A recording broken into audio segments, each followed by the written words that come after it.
You probably had this perfect picture in your head of you and your dog chilling and relaxing in a coffee shop. You kicking back, enjoying a nice latte, whilst your dog sits on the floor and watches the world go by. However, you've tried this in real life and reality is in stark contrast to that dream. Your dog was whining, barking, pulling, and just couldn't seem to settle. But in this video, I'm going to tell you the huge mistake that you've made, and more importantly, how to fix it in order to get your dog to settle and relax in busy public places. Here's the mistake that you've probably made, which is why your coffee shop experience was such a disaster. You see, you've tried to run a marathon without ever actually going for a run before. Let me explain. If you had a goal of running a marathon, you wouldn't just show up for the marathon. You would start with little runs. You might hire someone to put together a schedule for you, and bit by bit, you would slowly but surely increase the level of difficulty for your runs until you're at the point where you could push yourself to run a marathon. And your dog is absolutely no different. You see, going into a busy public place with different smells, sounds and sights that they're probably a little bit unsure of is a big thing for our dogs. So just throwing them into the deep end and expecting them to be able to swim is more than likely going to be too much for our dogs. And that is the core principle that so many people miss. You don't train in the moment, you train for the moment. Hey everyone, sorry for the interruption. Just very quickly, I want to let you know about the free Cockapoo reactivity training that I have put together. The 3 pillars about how to fix your Cockapoo's reactivity. Every single owner I speak to gets this wrong. They miss these 3 pillars and it basically guarantees that their Cockapoo's always going to be reactive. However, you get this right and life with your Cockapoo will change. It is completely free and it is linked in the description. Don't miss it. The goal shouldn't be to drag your dog into a chaotic situation and try and micromanage and control the fallout.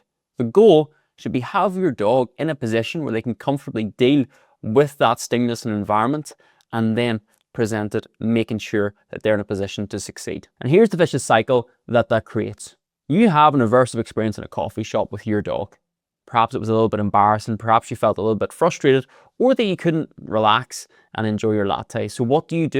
You don't bring your dog the next time. And what ends up happening then is your dog is never actually exposed to those busy public places, which makes them just more novel. And for our dogs, the more new the stimulus, the more they're going to get excited when they're there. So all you're doing is creating a dog that can never really be out in busy public places. Here's what you need to do instead. Number 1 is you need to get over that incident. Realize that your dog was underprepared and it was too much for them.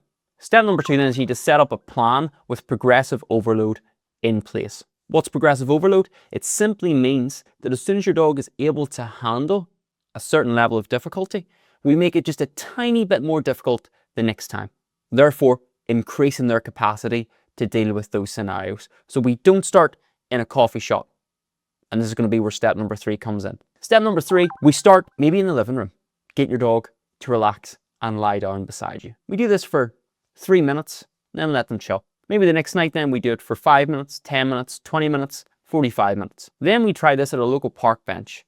Sit down, let your dog watch the world go by. Then maybe we try this at a friend's house. Then maybe we try this at an outdoor coffee shop. Then and only then, once your dog has handled all those different environments and you feel confident that they know what's expected of them and that they can relax, then and only then do you want to revisit the coffee shop, and I think you'll be surprised at how well your dog does. This doesn't take months and months on end, it's a matter of days or weeks, but with the right strategy, you absolutely can have a dog that can visit all those busy places that you do, and what's more important, enjoy them. And if you're still struggling with your dog and you want more help with them to give them the best life possible, then you can click a link in the bio. You can book a free consultation call with me. No pressure with it. It's just so I can understand a little bit more about what's going on with your dog and more importantly, how I can help you moving forward.